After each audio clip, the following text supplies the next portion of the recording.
ఈరోజు election commission అంతా మోసంగా ఉంది.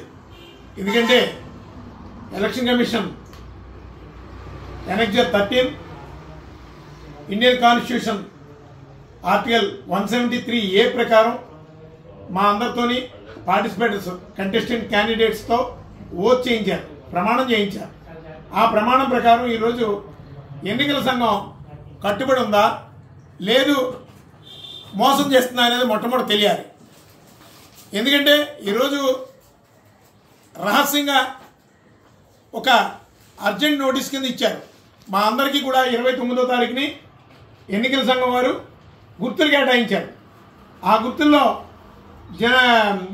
గాజు గ్లాస్ గుర్తు రాష్ట్ర వ్యాప్తంగా చాలామందికి ఇవ్వడం జరిగింది. ఎందుకు ఇవ్వడం జరిగింది అంటే అది ఫ్రీ సింబల్ కాబట్టి చాలామంది అప్లై చేసుకున్నారు. అర్హతను బట్టి వాళ్ళకి ఇవ్వడం జరిగింది. మరి మీరు ఈరోజు ఎన్నికల సంఘం వారు గుర్తుని కేటాయించిన తర్వాత ఆ తర్వాత అభ్యర్థులందరూ కూడా నియోజకవర్గాల్లో ప్రచారం చేసుకుంటున్నారు. ఈ పరిస్థితుల్లో మీరు ఉన్న పడంగా పార్లమెంటు పరిధిలో ఉన్నటువంటి గాజు గ్లాసు గుర్తు ఎవరైనా అసెంబ్లీకి పోటీ చేసి ఉంటే వాళ్ళని కాస్త ఇబ్బంది పెట్టే ఉద్దేశంతో ఈరోజు ఉన్న పరంగా గాజు గ్లాసు గుర్తు ఎక్కడా ఇచ్చే విధంగా మీరు రద్దు చేసేటటువంటి ఒక నోటీస్ని మీరు పంపించి ఈరోజు అభ్యర్థులందరినీ మోసం చేస్తున్నారు. ఎన్నికల సంఘం ఈరోజు ప్రజాస్వామ్యాన్ని ఘోరమైనటువంటి ప్రమాదకర పరిస్థితికి తీసుకెళ్తుంది. మన ప్రజాస్వామ్యే ప్రమాదకరంగా ఉంది. కానీ ఈ పరిణామాలన్నీ కూడా చాలా ప్రమాదకరమైన పరిస్థితులు.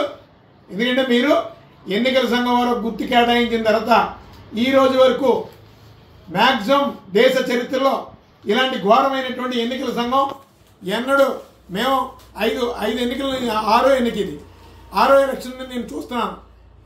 ఇన్నాళ్ళలో నేను ఎప్పుడు ఈ విధమైనటువంటి అర్జెంట్ సర్క్యులర్స్ని నేను చూడలేదు. రేపు పొద్దున ఎవరన్నా గెలిచిన తర్వాత ఎలక్షన్ కమిషన్ వారు ఈ వీళ్ళని మాత్రమే ప్రకటించండి అని వాళ్ళు చెబితే ఆడవాళ్ళందరూ కూడా అదే పరిస్థితి చేసేలా ఉన్నారు. ఇవన్నీ ఎందుకంటే ఈ పరిణామాలు దేశ సమగ్రతకు చాలా ప్రమాదకరమైన పరిస్థితులు. దేశ సార్వభౌమాధికారానికి, దేశ సమగ్రతకు నేను కట్టుబడి ఉంటానని ఆర్టికల్ 173A ప్రకారం మీరు మాతో ప్రమాణం చేయించారు. ఈరోజు ఆ ప్రమాణాన్ని మీరు మోసం చేస్తున్నారు. అంటే మీరు ఎన్నికలు నిర్వహించడానికి అర్హుల కాదన్నది మీకే ఆ విచక్షణ జ్ఞానాన్ని మీకే వదిలేస్తున్నాం. ఈరోజు అందరినీ మోసం చేశారు, ప్రజలను మోసం చేస్తున్నారు, ఈరోజు పోటీదారులను మోసం చేస్తున్నారు. ఈ పరిణామాలు మంచిగా మేము మీకు ఫీజు కడుతున్నప్పుడు కూడా ఎన్నికలకు పోటీ చేసేటటువంటి అభ్యర్థులు ధారావత్తు చెల్లించే టైంలో కూడా ఏ విధమైనటువంటి నిబంధనలు ఉన్నాయో ఆ నిబంధనల ప్రకారం మేము పోటీ చేయడం జరిగింది. ఆ నిబంధనలను మీరు యాక్సెప్ట్ చేస్తూ మాకు అర్హత కల్పించారు. మరి ఈరోజు జనసేన పవన్ కళ్యాణ్ కోసం ఆంధ్రప్రదేశ్ ఎన్నికల్ని మీరు భ్రష్టు పట్టించేటటువంటి పరిస్థితుల్లో ఉన్నారు. అసలు ఎన్నికలు మీరు ఆంధ్రప్రదేశ్ ఎన్నికలను మొత్తం పూర్తిగా రద్దు చేయండి. మరలా ఫ్రెష్ నోటిఫికేషన్ ఇవ్వండి. మరలా ఎన్నికలకి ఆహ్వానించండి. అంతేగాని జనసేన 21 సీట్లు పోటీ చేసింది. ఆ 21 సీట్లని మీరు కాపాడడం కోసం మొత్తం ఆంధ్రప్రదేశ్లో ఉన్నటువంటి ఎన్నికల విధానాలన్నింటినీ కూడా సర్వనాశనం చేసేస్తున్నారు. కేవలం మీ ఎంపీలు పదిలంగా ఉంచుకోవడం కోసం మోడీ సర్కారు ఈరోజు ఆంధ్రప్రదేశ్ ప్రజాస్వామ్యం మీద మీరు కుట్ర పన్నారు. కానీ ఈ ఎన్నికల విధానం మీద మాకెవరికి నమ్మకం లేదు. ఈ ప్రజాస్వామ్యాన్ని ప్రజలే కాపాడుకోవాలి. ఎందుకంటే మోడీ ప్రభుత్వం ఎన్నికల విధి విధానాలని సర్వనాశనం చేసేసినాయి. ఎన్నికల్ని మోసం ఎన్నికల ప్రక్రియ అంతా మోసం. ఈరోజు వాళ్ళు అర్జెంట్ నోటీస్ అని వాళ్ళు పిలిచి మాకు మీ గుర్తునికి మేము రద్దు చేస్తామండి, మేము ఫలానా గుర్తిస్తామండి పార్లమెంట్కి అని చెప్పడం ఎంతవరకు చట్టబద్ధత?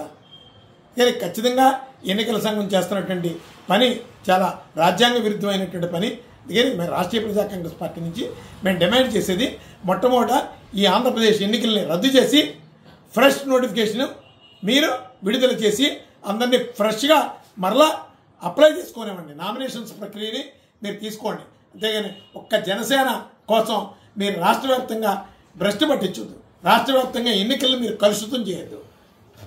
ఎవరో అన్నట్టు ఈరోజు ఎన్నికల సిస్టమ్ పవన్ కళ్యాణ్ గారు పిఠాపురంలో ఓడిపోతే ఆ గుర్తుకు వచ్చినటువంటి ఓట్లన్నీ ఆంధ్రప్రదేశ్లో మీరు క్యాల్కులేట్ చేసి పవన్ కళ్యాణ్ గారి ఎన్నికకి ఇవన్నీ కూడా ఉపయోగపడతాయి, ఇవన్నీ కూడా కలిపి కౌంట్ చేయండి, అతను గెలిచినట్టు ప్రకటిద్దాం, ఇన్ని లక్షల ఓటింగ్తో గెలిచినట్టు అని మీరు అర్జెంట్ సర్క్యులర్ పాస్ చేస్తే దాన్ని కూడా ఈరోజు తల వంచుకొని ఈ ప్రభుత్వం అంగీకరించేటటువంటి పరిస్థితుల్లో కనబడుతుంది.